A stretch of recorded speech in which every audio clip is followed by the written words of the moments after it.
And it says that, well, members of the Ghana Union of Traders Association, they are known by the acronym GUTA, they, on Tuesday, they gave meaning to the resolve of their leadership to close down their shops in Accra and Kumasi for 4 days. But the Ministry of Trade and Industry has asked the traders to return to the negotiation table to resolve all problems militating against their businesses. Well, the graphic found during a visit to the Central Business District of Accra that most of the shops indeed had been closed down. At the Rollins Park, almost every shop had been closed, and business activity was non-existent compared to normal days. The Okanshi Market, the Drugstore Lane, and the Makola Shopping Center were no exception, as most of the shops were under, indeed, lock and key. So, well, we had other incidents as well. So, what do you make of it? It's a sad situation. Is it the action by the GUTA? I'm talking about the general situation. The action by GUTA, what necessitated it, government response so far, and its impact on the general economic situation of the nation. Yesterday, I was at Abosoka myself. Abosoka? Yes. And all the shops there were locked. Were locked. I am told, Makola, same thing happened there. Okanshi, it happened there. Tudu, there was a mixed reaction by members of GUTA in response to their leadership. But I'm told Kumasi, same thing happened there, shops were locked. Takrade, shops were locked. You see, it's sad because need we have gotten here? My answer is no.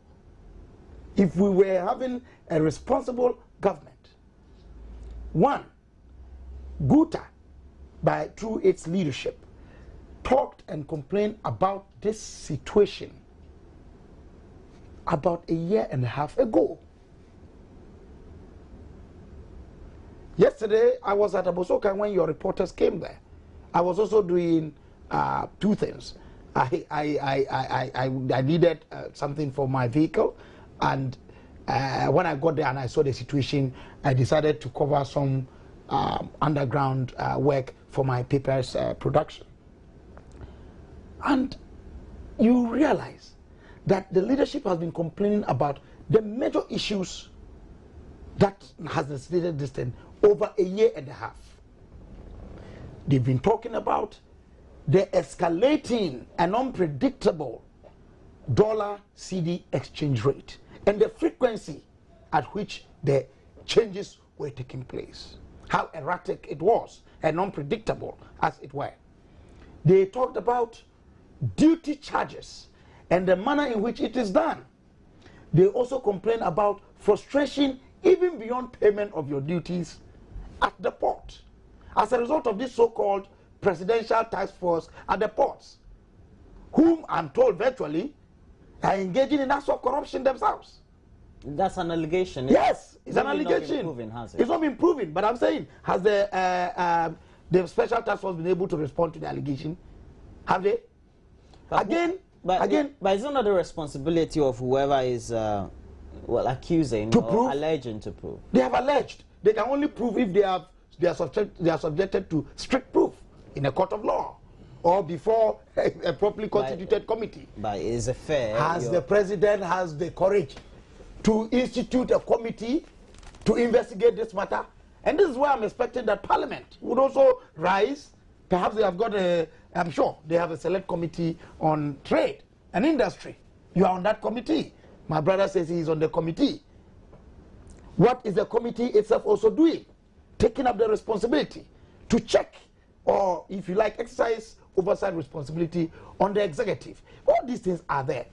Beyond this has been the call by GUTA that government should be able to meet them, to discuss the issues. But lest I forget, they vehemently opposed the now rendered redundant, bogus directive given by the Bank of Ghana on the forex measures and also we withdraw. I mean, currently, they forewarned. In fact, Dr. Mahmoud Bawumia in his lecture warned against that. That it was unproductive. We thank God that long though, they have realized that it was a hogwash. And today, we are saying that, well, we can do A, B, C, D. They forewarned again about this exercise or this demonstration, I'm sure about a month ago. Just like the POTAC situation, where they warned and warned and warned, and nobody heeded. It does appear that this government has adopted an attitude that it won't listen when you speak with a soft voice. Now we are in a situation where the effect, the repercussions are dire. Number one, it is going to cut down normal revenues that the AMA and government would have generated by, sale of coupons here and there. All the activities of the traders. That is, if they were trading normally. Sure. Two, the banks that operate in that area are going to suffer because they have not sold, they are not there. So how are they going to deposit? How are they going to withdraw? And patrons will suffer. Absolutely. Three, you have got kayayes, or people who ordinarily, some of them through no fault of theirs, but through governmental negligence over the years, have become street boys, street girls, who make a livelihood by carrying people's wares. And so on and so forth. They are there. Nobody's coming to buy for them to carry. I think a number or a chain of business will be affected, even those who operate transport commercially.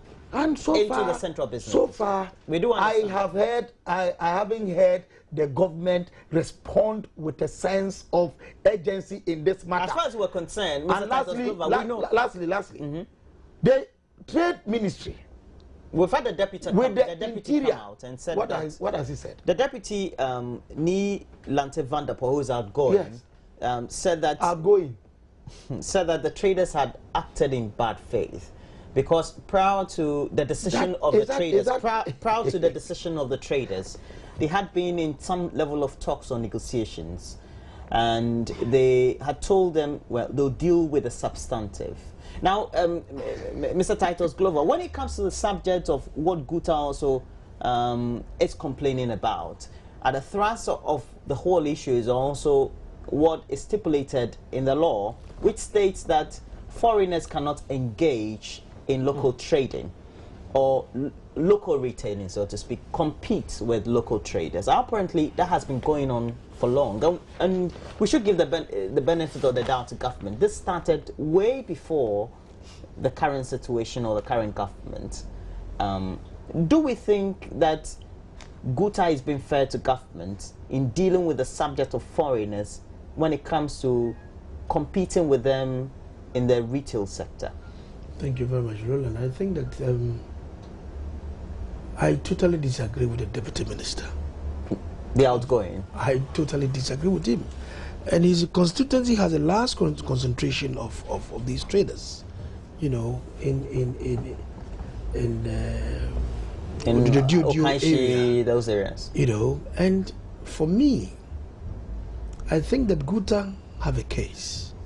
I would say that when communication breaks down, these are the end results of the outcome. I recall when we were looking at this GIPC law for the second time. We met in Dodua twice. Our first meeting, Guta was around, and they were able to make input so forcefully in Article 26, where certain jobs are reserved for Ghanaians that we should do, i.e. normal retailing, hawking, taxis, operation of taxis, and all that. And they were able to address their grievance so forcefully during the passage of the operation of the law on the GIPC bill. Kabila has adduced very strongly those points that Guta has been talking about. And Nilante is sitting in the ministry. What has he done about it? And you are telling them they are not justified? You take about $100,000. Now, about how many billion? Is it 300,000? That's over 300,000. Because the dollar is about 3 cities plus now. Across that. And you go and buy, and with all these taxes And you can't even use the same $100,000 equivalent to go and buy the same goods. Because in by the time you finish selling, if you exchange, have to add, if you change, you have to your add some dollars money. will fall diminish. to about 70,000. So are you going or you are coming? And you have a government so inept. Yes. The worst president Ghana has ever had. No, please. No, you too, please. No, sir. No, sir. What are we talking about? Mr. Titus Glover, I think that on this very platform, if you want to make comments, we should all be civil as much as we can. But what is, if it is incompetent, I didn't say it. As far as these I'm are some of the problems you journalists you have. As far as I'm concerned, when we see the truth, we don't want to say it. As far as I'm concerned, Mr. Titus Glover, you're a very distinguished political person. You're widely respected. And as much as you would not like a certain situation, you should also be in a position to also extend some level of courtesies to whatever individuals, no matter the differences you have. I think that's the best way to go, don't you think? Roland. Yes, sir. With all due respect to you, your viewers. And myself. If you think the word inept is so strong for you and your viewers, what about incompetence? Because these are hard facts. I think it's still... These are hard facts. It's still a very harsh words to use. These are hard facts. The government of the day, because if they be able to resolve this matter, would they have gotten where we are now? Well, we do understand. There's a certain so how do you want me to put it? There's a certain component of the subject about whether we have or we need to have foreigners, as stated in law. You see, not trading, and the law is very specific on it, very explicit. Don't you think that as a people and the government we've had over the last decade and a half have not acted in due course to avert this current situation? Because how would we be seen on the international stage or even the sub-region as not being homophobic? And then we also have international relations to think about, because we have very constructive and well-meaning relationships with the countries where these very citizens come from. For example, in the ECOWAS zone, yes, sir, it becomes a bit dicey if you want to apply these regimes. You know, for example, Nigeria is trading here because of our protocols and our convention and all that. But there are certain businesses that are solely reserved for Ghanaians, that when you go to Nigeria, you can't go and fight with them over there. But for example, the Chinese, now they are making visa restrictions so tight that Ghanaians cannot go to China. Yet they're able to import more containers of goods in our country. Go to Committee 1, Tema. You live in Tema, you're a Tema boy. You see the light industrial area. When you're heading towards the light industrial area from the General Hospital roundabout, okay? There's Beige Capital on your left. You have a Organizer, the next junction. As you go further, before high school, you see a Chinese man there. I've bought battery from him, retailing battery, car battery. And Ghanaians are his workers. A Chinese sitting there, you give him the money, he'll write the receipt for you, right? Then the Ghanaians will go and pick the battery. I have bought batteries there, too. Is the retailing reserved for them? And this is the responsibility of government. And when I talk, you say my mouth is gone, so I shouldn't say it. Well, your mouth is gone. Mr. Bonfe, in instances where we've had long-standing relationships with Lebanese, Syrians, that even predates pre-independence and also post-independence era, and indeed these, well, people contribute meaningfully to the country's economy, what should be the tactful way government needs to deal with this? Well, I will not pretend to be, if you like, somebody who is researched or into that area and an expert in that matter for that matter. But you see, the issues that the traders are complaining about is not the Lebanese. Not necessarily. You know, and the Lebanese in Ghana don't engage in petty trading. They don't engage in the activities of trading that non-Ghanaians are, you know, encumbered by law from, you know, engaging in. You understand? They are complaining about Chinese, Nigerians, Togolese. Doing even tabletop trading. That the laws clearly stipulates reserved for Ghanaians. You know, reserved for Ghanaians. And the reason why. And you see, what they are complaining about, the justification lies in the fact that those people are, taxed by government officials. The AMA go to take money from them. They sell them tickets. The Chinese who are engaging in this, reserved area for Ghanaians, we know them, we see them. Our officials go to them and take money. So when you are taking money from them, what or how can you describe it as unlawful?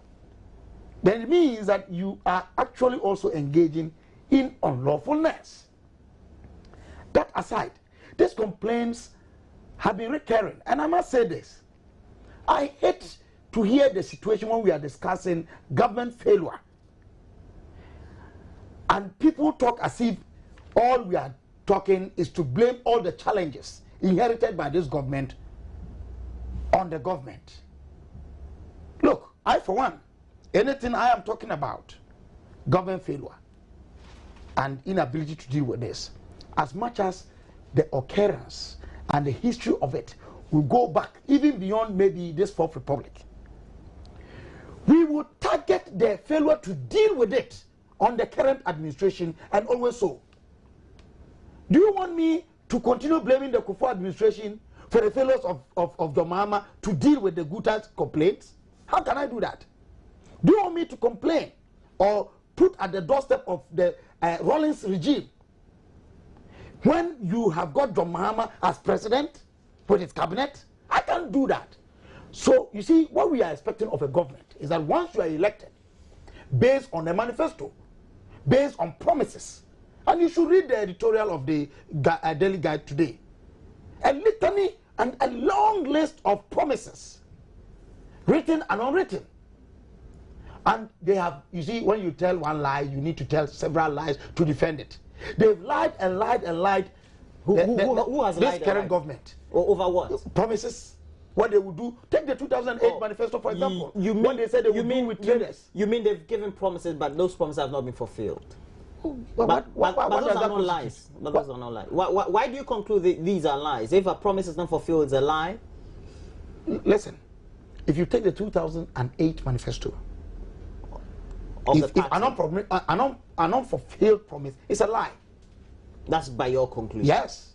Not by my conclusion, I mean by the general situation. If I promise to you that I'm going to, buy you a limo, Roland, and I fail to do it, haven't I lied to you? I've only reneged on my promise. I don't think that's a lie. That is a lie. It's a lie. What is a lie? Falsehood. Saying what is not. Presenting a different situation than the reality. You understand? And I'm saying, today in P they say, what can trust are we threat? So I'm fat. And we are facing the reality today. I want the government to face the bullet and tell Ghanaians in no uncertain terms. And that these are the realities. And let Guta appreciate and also move on a venture. Lastly, look, we are told by this government that as at last month, revenue that they have generated from the 10%, camouflage thing the president talked about, has generated. What's camouflage? You wait. Camouflage, the 10% cut in their of their salaries towards that the 10% has yielded about 327,000. Yeah, that's what we're told by the finance minister. Good. It is 10% of a certain figure or a quantum. If you take the executive alone, and what they have done results to 327. You can see I've done some mathematics here. What it means is that the 90% would be about 2,970,000. If you take it to about okay, if you add the 300,000, that is if you're looking at the 90% of the figure, of the 327 of the salaries that the executive have been taking. Yes. You see, you see last acts the president when he said that we have chewed the meat to the bone and to the marrow to disaggregate the salaries for us to see who chewed more of the meat. The president has not been able to respond. But all these arguments by this conclusion, what has that got to do with Guta? I'm telling you how we are misprioritizing. How we are paying people for doing no work. Well, we do understand that, but we're dealing with traders. Now you bring this very subject. Mr. Glover, do you think that... The trade minister, do you think that, Mr. Glover, do you think that perhaps... My name is Titus Glover, please. Okay, Mr. Titus Glover, yes. Do you think that perhaps the trade minister could have been more proactive? Absolutely. Or the trade ministry could have been more proactive? You see, and how could they have done it in a way that doesn't jeopardize or is not seen that government was being homophobic? Because we've had history before. Well, we've had, certain regulations or policy of government in which we've had nationals who have been driven out of the country, and that has had some ripple effect on Ghanaian nationals in other countries, in the sub-region, I mean. In the beginning of my submission, I did say that when communication breaks down, these are the end results that you have. What sort of communication are you talking about? Guta started talking about their challenges. Not today. Way back before even Haruna Iddrisu was made the Minister for Trade. Since they came to office, they start talking about the challenges and the difficulty that they are going through. They are not saying they don't want to pay tax. They will pay the taxes. But it looks as if the taxes they are paying on their imported goods at the port is becoming too exorbitant. Duties. And it's too much that they are paying at the ports. Of course, you give your well, those are transferred onto the cost for and consumers. That is why people are still complaining. Because one, there are no jobs. People are going through hard times. Because eventually when you pass on those taxes on the consumer, they also complain. So it becomes a vicious cycle. So that is the angle at which they want government's attention. Do you understand? Number two is the exchange rate. It is not the responsibility of the traders. It is the responsibility of government to fix the problem on this exchange rate depreciation. Why do you blame the ordinary man on the street? They can decide to close their shops for 1 week, 2 months. And you know the implication that is going to go on the people? So when I hear Neil Lante saying that it's not justified, as if they don't have a case, they have a genuine case. You understand? But as, for example, when you come to our committee, Trade, Industry and Tourism, we can come and listen to them. We'll make the recommendation to Mr. Speaker. We'll discuss at the plenary. At the end of the implementation of all these recommendations, it's still on the At the select committee level, have you been very much aware of this very subject? They've not brought to attention. Individual will know. We hear their complaints on in the media. Whose responsibility is it? Beyond the Trade Ministry? They have to. It is the Trade Ministry's responsibility. But as a committee in Parliament, and you representing the people, if you see something untoward in the general public or in the general society, how do you deal with it? The committee can meet. We can invite the minister to come and brief us, whatever is So happening. it means that you were also not very proactive. No, not at all. In resolving this very difficulty that Guta and government finds First of all, when we were looking into the GIPC bill, our committee made a lot of recommendations. Let me tell you something. When you go to the ports, jobs that are reserved for Ghanaians, freight forwarding. I know about that. The freight forwarding, that job, that was reserved solely for Ghanaians. When we were passing this GIPC bill, I was very forceful to comment on that. I had a lot of literature. Myself and few of my colleagues. You know what happened? This job that they are doing, the freight forwarding, is a bookman job at the port, reserved for Ghanaians. You go to the US, you go to India, it's a national security matter. These are jobs that are reserved for their nationals. We said this, and the police, what they threw it off. Go there. You see foreigners, what do you call it, taking the job from our people. And when the capital flight, they are there. Who? We have Chinese there. We have other nationals there. They repatriate all the money and take it away. And when these capital flights are being hanged on a Nezag and an Albatross, then you want to blame us? I've asked a question none of you seem to be asking, to be answering. The question is, how do we make sure that we do this humanely in order we don't find ourselves in a certain fix? Because we have a very good, strong relationship with the government of China. No, listen, we have a strong relationship with the government so they should of Nigeria. No, I'm not necessarily saying that. This is not the first time that this situation has erupted in Ghana. There is a simple answer. How do you go about driving Nigerians Chinese and other Nigerians and other nationals of the streets just because they engage in some petty trading, which is also it is not their right. It is contravening the law, we understand. Law is law. Paul Kruger once said, "This is my country.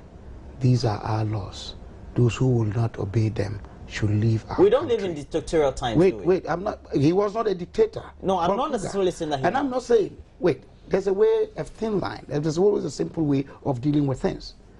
The Chinese government, the Nigerian government, the Togolese government, or whatever, they all have a set of rules and regulations that apply in their nations. True or false? If you want to live in Ghana, these are our rules and regulations. Nobody is saying that Chinese should leave Ghana. But if you're going to stay in Ghana, Roland, you need to abide by our rules and regulations. You can trade. So the enforcement should have been... That's the point. So you can engage in business. But this is how, as a Nigerian, a Nigerian, or a Togolese or a Chinese, this is how the law allows you to operate. And so go by it. Nobody will have any problem with you. That aside, the Guta people did not just complain over this matter without any basis. And if they did so, the ministry or the government should subject them to strict proof to give them evidence of what they are complaining about. And I think that there is nothing in this world that will remain unsolved when dialogue enters. It is only when we dialogue. It is a philosophy that brings about or settles when there are any areas of contention or competition. And I believe we can do that. Immediately, I would suggest that let there be an emergency meeting, or if you like, a tripartite meeting between the Ministry of Trade, Industry and Finance on one side, or representing the government, the Guta, and on the other side, on the third leg, representatives of the various embassies whose nationals are a question or a point of contention in this matter. It can be done. Instead of Neil Ante sitting on TV and telling us what? You said Neil Ante, he's a minister, Honorable Neil Ante. You don't. I told you your language should be decorous. Now we have now we have to move on to a subject. Roland, please. I didn't intend, or I don't intend to disrespect the Honorable Deputy Minister outgoing for that position. Okay, so he's my friend. Okay. Let's look at a subject.